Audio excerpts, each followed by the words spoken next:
मैं हूं आपके साथ गुंजन दीक्षित। आज जीएनटी स्पेशल में बात करेंगे शुभ दिनों की। 4 महीने चतुर्मास के बाद शुभ कार्यों की शुभ घड़ी आने वाली है। शुभ कार्यों को शुरू करने की तारीख नजदीक है। नवंबर के महीने की शुरुआत शुभ दिनों से होने जा रही है। 142 दिन बाद योग निद्रा से श्रीहरि जग उठे हैं। दरअसल देवउठनी एकादशी के दिन माता लक्ष्मी और भगवान विष्णु की उपासना का पर्व होता है, जो शुभ घड़ी होती है जब 4 महीने का इंतजार खत्म होता है, जब चतुर्मास के समापन पर देव जागते हैं और इसी के साथ नई और शुभ शुरुआत का समय शुरू होता है। खासतौर पर यह समय शादी ब्याह के लिए शुभ माना जाता है, जिसके लिए बाजारों में रौनक भी देखने के लिए मिल रही है। ये शुभ दिन केवल लोगों के लिए नहीं बल्कि बाजार के लिए भी है, क्योंकि इन दिनों में बम्पर शॉपिंग होती है, जिससे कारोबारियों को भी बड़ा फायदा होता है।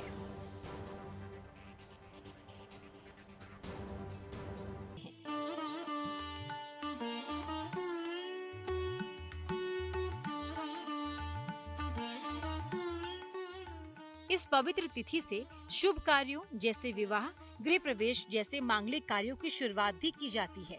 इसीलिए दीपावली के बाद आने वाली एकादशी देवोत्थान एकादशी कही जाती है। इस दिन भगवान विष्णु के भक्त व्रत रखते हैं और उनकी विशेष पूजा अर्चना करते हैं।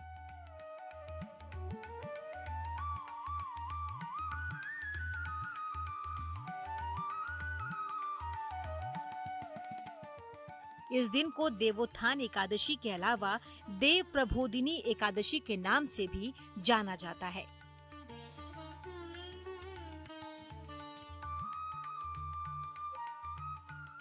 जिन 4 महीनों में भगवान विष्णु सोते हैं, उन महीनों में विवाह और उपनयन संस्कार जैसे कोई भी मंगल कर्म नहीं किए जाते।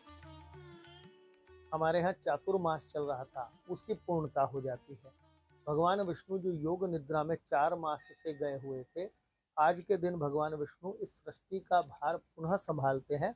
आज के दिन से ही हमारे सनातन धर्म में शुभ कार्यों का आरंभ, विवाह, गृह प्रवेश आदि का मुहूर्त आरंभ हो जाता है। देवोत्थान एकादशी से ही शुभ कार्यों की शुरुआत मानी जाती है। इस एकादशी का सनातन में काफी महत्व माना गया है। भगवान विष्णु आषाढ़ शुक्ल एकादशी को 4 महीने के लिए योग निद्रा में चले जाते हैं। फिर कार्तिक शुक्ल एकादशी को जागते हैं। इन 4 महीनों में देव शयन के कारण समस्त मांगलिक कार्य वर्जित होते हैं। जब देव जागते हैं तभी मांगलिक कार्य संपन्न हो पाता है। देव जागरण या उत्थान होने के कारण इसको देवोत्थान एकादशी कहते हैं। इस दिन उपवास रखने का विशेष महत्व है। कहते हैं इससे मोक्ष की प्राप्ति होती है। इसके अलावा इस दिन तुलसी विवाह और दीप दान का भी महत्व माना गया है। देवउठनी एकादशी के मौके पर घर को सजाया जाता है। आंगन में रंगोली बनाई जाती है। चूना और गेरू से बनाई जाने वाली इस रंगोली में गन्ने का मंडप भी रखा जाता है। इसके साथ ही भगवान विष्णु के शालिग्राम अवतार की पूजा की जाती है और नारायण की उपासना शीघ्र फलदायी भी मानी गई है। इस व्रत के शुभ प्रभाव से शादी में आ रही सारी रुकावटें दूर होने लगती हैं और शुभ विवाह का योग जल्दी ही बन जाता है। किसी व्यक्ति को विवाह के मुहूर्त ही ना मिल रहे हो, कोई शुभ काम करने के मुहूर्त ही ना मिल रहे हो, तो आज के दिन वो अपना कार्य सिद्ध कर सकता है। आज के दिन विवाह कर सकता है। विशेष तौर पे इन लोगों के विवाह में अड़चने आ रही हो या जिनकी कुंडली आदि में ऐसा दुर्धर्ष योग पड़ा हो कि उनके 2 विवाह होंगे या वैवाहिक जीवन कलहपूर्ण रहेगा, कष्टपूर्ण रहेगा, या जिनकी बताओ कि उनकी पत्नी की आयु कमजोर रहेगी या पत्नी की कुंडली में पति के विषय में कहा जाए, तो आज के दिन वो लोग घट विवाह से पूर्ण या कुंभ विवाह या शालिग्राम जी का विवाह करने से ऐसे लोगों के जीवन में, वैवाहिक जीवन में बड़ा सुंदर अर्थ हो जाता है। देवउठनी एकादशी के दिन तुलसी विवाह कराने का भी बहुत महत्व है, क्योंकि तुलसी को देवी लक्ष्मी का स्वरूप माना गया है। इस दिन तुलसी के पौधे और शालिग्राम की शादी कराई जाती है। सामान्य विवाह की तरह पूरी धूमधाम से आयोजन किया जाता है।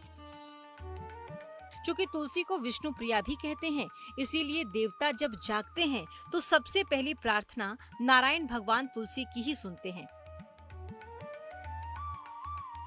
तुलसी विवाह का सीधा अर्थ है तुलसी के माध्यम से भगवान का आह्वान करना। शास्त्रों में कहा गया है कि जिन दंपतियों की कोई कन्या नहीं होती, उन्हें कन्यादान का पुण्य प्राप्त करने के लिए तुलसी विवाह अवश्य कराना चाहिए। ज्योतिष के अनुसार ये दिन पितृदोष निवारण और आर्थिक संकट से मुक्ति के लिए अत्यंत शुभ होता है। शालिग्राम भगवान का शस्त्र या पत्थर का रूप कहलाया गया है और वो इसमें कथा है कि जलंधर की पत्नी वृंदा, जो कि अपना सतीत्व भंग होने के कारण से भगवान नारायण को श्राप दिया था कि मैं आपकी अनन्य भक्त हूँ, फिर भी आपने मेरे साथ ऐसा किया तो आप पत्थर के हो जाओ, और अपने योग बल से अपने आप को स्वाहा कर लिया था। भगवान ने उसको दोनों उसके श्राप भी स्वीकार किया और उसको आशीर्वाद भी दिया था। श्राप स्वीकार करके भगवान जिस पत्थर के स्वरूप हो गए वो शालिग्राम कहलाता है, नारायण का स्वरूप है। और वृंदा जिस जगह पे योग अपने माया से अपने आप को भस्म कर लिया था, उस राख से ही जो पौधा उगा वो तुलसी कहलाता है। और चूंकि भगवान की अनन्य भक्ति, भगवान ने उसको स्वीकार किया, तो इसलिए शालिग्राम तुलसी के बगैर अधूरा होता है। इसलिए तुलसी विवाह भगवान से कराने से वृंदा तुलसी रूप में नारायण को स्वीकार करती है। शाम के समय घर के मुख्य द्वार के दोनों ओर घी का दीपक जलाना चाहिए और दरवाजा खोलकर मां लक्ष्मी का स्वागत करने की परंपरा है। साथ ही घर के ईशान कोण में भी रात 12 बजे तक दीपक जलाना चाहिए। ऐसा करने से घर में देवताओं का वास होता है और सभी शुभ कार्य सफल होते हैं।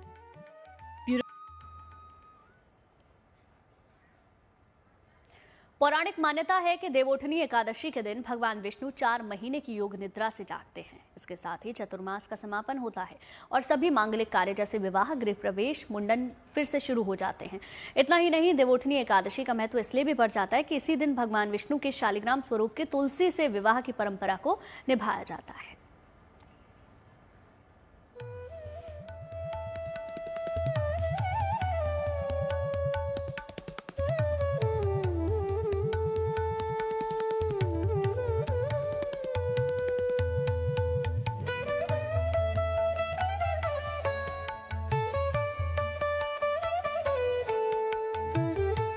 आने वाली है साल की सबसे शुभ तिथि और शुरू होने वाले हैं सभी मांगलिक कार्य, क्योंकि आ रही है सबसे पवित्र और शुभ तिथि देव। शब्द इसमें कहे गए हैं, देव कार्य में उदया तिथि और पितृ कार्य में आती हुई तिथि लेने का विधान कहा गया है। इसके हिसाब से तो 2 तारीख को, क्योंकि उदया तिथि के समय एकादशी है, तो 2 तारीख को ही देवोत्थान करना चाहिए और उसी दिन अपने शुभ कार्यों का प्रारंभ करने का अवसर मिलता है। 2 तारीख को ही मनाना श्रेयस्कर है, क्योंकि उदया तिथि में एकादशी उसी दिन है। एकादशी उपवास में भी कहा गया है ना कि देव दशमी वेदा जो है निषिद्ध कही गई है। दशमी वेदा एकादशी उपवास करने से ये मान्यता है कि पूर्व में की गई एकादशियां भी समाप्त हो जाती है। इसके आधार पर जब हम उपवास भी 2 तारीख को ही करेंगे, तब देवोत्थान भी 2 तारीख को ही किया जाएगा। देवोठनी एकादशी या देवोत्थान एकादशी का महत्व इसीलिए भी बढ़ जाता है कि इसी दिन भगवान विष्णु के शालिग्राम स्वरूप की तुलसी से विवाह की परंपरा निभाई जाती है, क्योंकि तुलसी को देवी लक्ष्मी का स्वरूप माना गया है। मान्यता है कि देवोठनी एकादशी के दिन तुलसी की पूजा करने और भगवान विष्णु का आशीर्वाद लेने से जीवन की बाधाएं दूर होती हैं, साथ ही जीवन में सुख शांति बनी रहती है।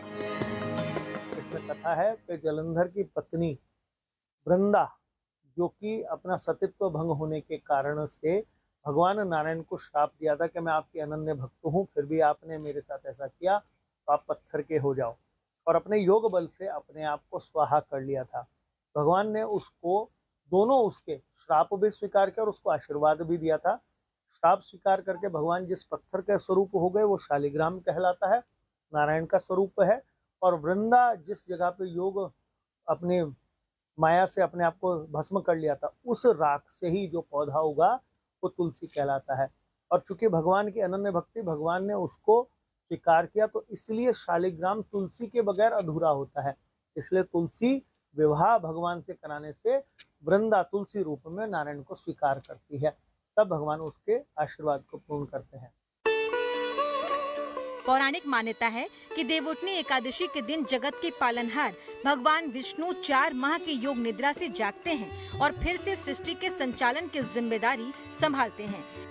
इसके साथ ही चातुर्मास का समापन होता है और इसी दिन से मांगलिक कार्यों जैसे सगाई, शादी, मुंडन, भूमि पूजन और गृह प्रवेश की शुरुआत हो जाती है। पंचांग के अनुसार इस साल नवंबर और दिसंबर महीने में कुछ ऐसे विशेष दिन हैं जो विवाह के लिए शुभ माने गए हैं। नवंबर महीने में जहां शादी के लिए ये मुहूर्त 2, 3, 5, 8, 12, 13, 16, 17, 18, 21, 22, 23, 25 और 30 नवंबर, वहीं दिसंबर में विवाह के लिए 4, 5 और 6 दिसंबर को सबसे सर्वोत्तम मुहूर्त माना जा रहा है। इसके बाद 16 दिसंबर से खरमास की शुरुआत हो जाएगी। भगवान विष्णु जो योग निद्रा में 4 मास से गए हुए थे, आज के दिन भगवान विष्णु इस सृष्टि का भार पुनः संभालते हैं।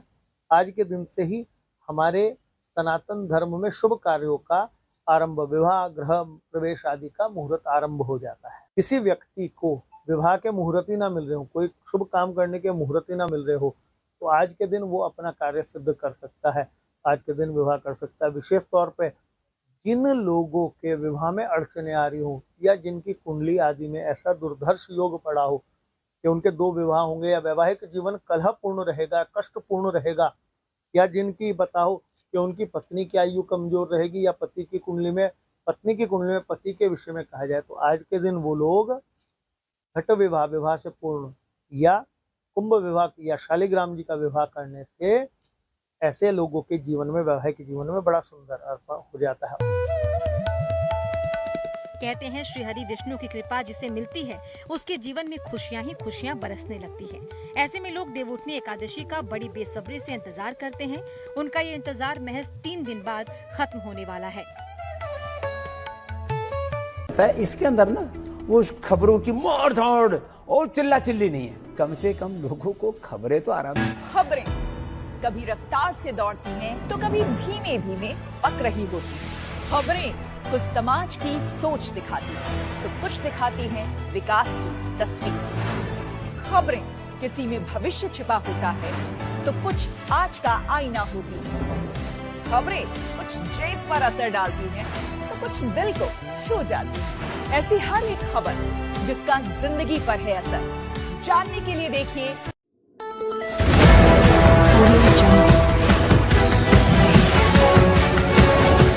MP लाइव टीवी, आपको रखे अपडेट। सच जो हम आपको बताएंगे। ऐसी ही तमाम खबरों से अपडेट रहने के लिए MP live TV news channel को सब्सक्राइब करना ना भूले।